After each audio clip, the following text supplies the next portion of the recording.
پچھلے دنوں اسلام آباد میں ایک منہ پھٹ چینی ماہر معاشیات نے ایک پروگرام میں ہمارے وزیر خزانہ کو آڑے ہاتھوں لیا۔ اس نے کہا تم مغرب کو اور امریکہ کو الزام دینا بند کرو، تم خود اپنی معاشی بربادی کے ذمہ دار ہو۔ جاپان تمہارا سارا زر مبادلہ ٹویوٹا، ہونڈا، سوزوکی گاڑیوں کی فروخت کے ذریعے لے اڑتا ہے اور تم ان سے پرزے لیتے ہو، یہاں تم ان کو اسمبل کرتے ہو، تم ان گاڑیوں کو باہر بیچ بھی نہیں سکتے، پھر تم زر مبادلہ کے لیے ساری دنیا میں بھیک مانگتے پھرتے ہو۔ ان گاڑیوں کے لیے پیٹرول چاہیے ہوتا ہے، پھر اس کے لیے بھی بھیک مانگتے ہو۔ تم اپنی گاڑیاں بناؤ، اپنے پلانٹ لگاؤ۔ تمہاری بیوروکریسی اور تمہاری شرافیہ کی وجہ سے جاپان جو ہے وہ یہ میٹھا زہر تمہیں دے رہا ہے۔ تم اپنے پلانٹ لگاؤ، اپنی گاڑیاں بناؤ۔ پھر اس نے کہا کہ تم زراعت کو ترقی دو، تم صنعت کو ترقی دو، تم ایکسپورٹ کو بڑھاؤ۔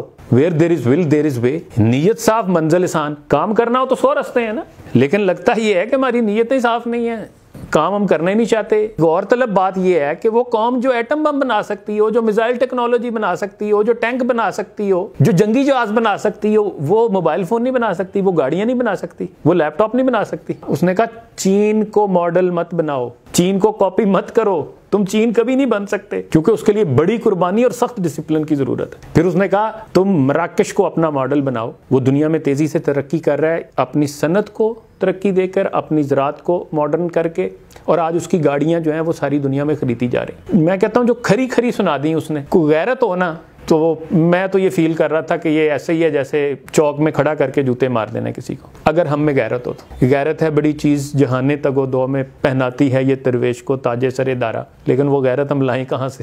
ہم غلام ابن غلام ابن غلام، حمیت نام تھا جس کا گئی تیمور کے گھر سے۔ یہ واقعہ پڑھنے کے بعد ایسے مجھے واٹس ایپ پہ آیا تو مجھے نا اقبال کے وہ اشعار یاد آ رہے تھے۔ ترک ہلال احمر کا ایک وفد جو ہے وہ آیا لاہور میں۔ اشعار سے پتہ یہ چلتا ہے کہ مولوی صاحب نے نا لمبی نماز پڑھا دی، تو اس پہ جو ہے نا اقبال نے اشعار کہے، اس کا نام ہے غلاموں کی نماز۔ اصل بات تو یہی ہے کہ ہم ابھی تک غلامی سے نہیں نکلے بھائی، ہم اپنے فیصلے خود کرتے نہیں ہیں۔ تو وہ اشعار یہ ہیں، وہ کہتا ہے کہا مجاہد ترکی نے مجھ سے بعد نماز، طویل سجدہ ہے کیوں اس قدر تمہارے امام۔ یہ بڑے لمبے لمبے سجدے کرتے ہیں یار، تمہیں اور کوئی کام نہیں ہے؟ تو پھر اقبال کہتے ہیں وہ سادہ مرد مجاہد وہ مومن آزاد، میں یہاں کہوں گا وہ سادہ چینی جوان وہ بندہ آزاد، خبر نہ تھی اسے کیا چیز ہے نماز غلام، اسے کیا پتا غلاموں کی نماز کیا ہوتی۔ دیکھیں ترک بھی کبھی غلام نہیں رہے نا، اور آج بھی آپ ان کے ٹریٹس دیکھیں، آپ کو لگتا ہے۔ میں گیا ہوں، میں کہتا ہوں میں نے جو پہلی چیز فیل کی وہ یہ تھی کہ یار یہ قوم واقعی اس کی خودی ہے۔ یعنی ہفتے میں مجھے بڑا مشکل سے بندہ ایک ملا ہوگا جو انگریزی کا ایک جملہ جانتا ہو۔ کہا مجاہد ترکی نے مجھ سے بعد نماز، طویل سجدہ ہے کیوں اس قدر تمہارے امام،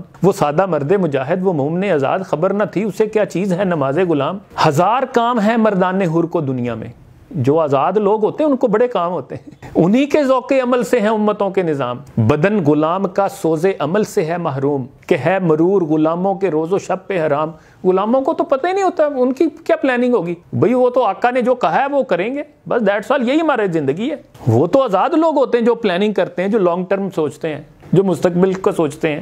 پھر آخر پہ اقبال نے کہا کہ طویل سجدہ اگر ہیں تو کیا تعجب ہے، برائے سجدہ اور غریبوں کو کیا ہے کام، غریبوں کو اور کام ہی کیا سجدوں کے علاوہ۔ خدا نصیب کرے ہند کے اماموں کو وہ سجدہ جس میں ہے ملت کی زندگی کا پیام۔ اقبال آخر پہ دعا کرتا ہے کہ اللہ کرے ہمارے ہند کے اماموں کو وہ سجدہ نصیب ہو جس سے ملتیں کھڑی ہوتی ہیں، جس سے قومیں کھڑی ہوتی ہیں، جس سے قومیں عروج پاتی ہیں، جس سے قومیں